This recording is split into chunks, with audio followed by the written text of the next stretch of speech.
Le droit d'auteur, définition et alternative.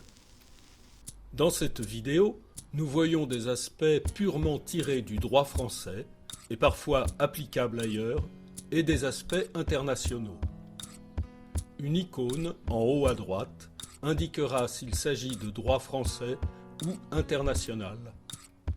Le droit d'auteur protège les œuvres de l'esprit, qu'elles soient graphiques, sonores, audiovisuelles, plastiques, logicielles. Il se compose du droit moral et des droits patrimoniaux. Le droit moral reconnaît notamment à l'auteur la paternité de l'œuvre et le respect de son intégrité. En France, il est perpétuel, inaliénable et imprescriptible. Les droits patrimoniaux confèrent un monopole d'exploitation économique sur l'œuvre. Sauf mention contraire, dans le contrat, si l'auteur est un salarié, la loi prévoit que ses créations appartiennent à son employeur. Il existe plusieurs exceptions au droit d'auteur, entre autres le droit de citation et le droit à la satire, mais pas seulement. Au bout de 70 ans après la mort des auteurs, avec quelques exceptions, l'œuvre entre dans le domaine public. L'usage n'est alors plus restreint par la loi. Fin des années 80, aux États-Unis, se pose la question du droit du logiciel, qui dès les débuts était partagé librement.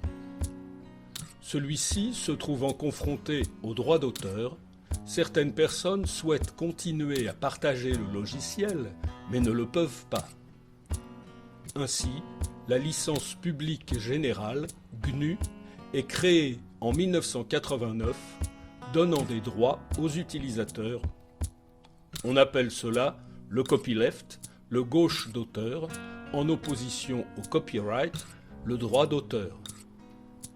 La licence publique générale GNU contient 4 libertés fondamentales.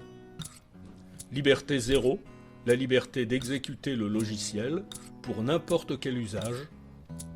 Liberté 1, la liberté d'étudier le fonctionnement d'un programme et de l'adapter à ses besoins, ce qui passe par l'accès au code source. Liberté 2, la liberté de redistribuer des copies. Liberté 3, l'obligation de faire bénéficier la communauté des versions modifiées.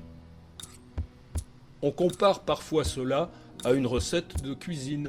On peut la réaliser, voir les ingrédients, la redistribuer et la modifier. Par la suite, de nombreuses autres licences verront le jour, ouvrant les droits d'auteur.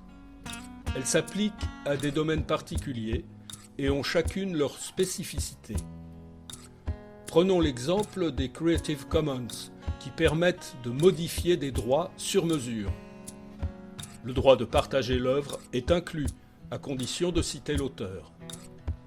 On peut autoriser ou non la modification de l'œuvre. On peut obliger ou non à partager la modification avec la même licence que l'original. On peut autoriser l'utilisation commerciale ou non. Cela donne naissance à plusieurs combinaisons. Une licence transfert dans le domaine public existe, permettant de ne pas citer l'auteur. Cependant, en France, l'auteur doit être reconnu pour des raisons de droit moral. Avec Internet, le partage, les outils collaboratifs, les remixes audio, l'accès pour tous, les licences libres sont adaptées au paysage culturel actuel.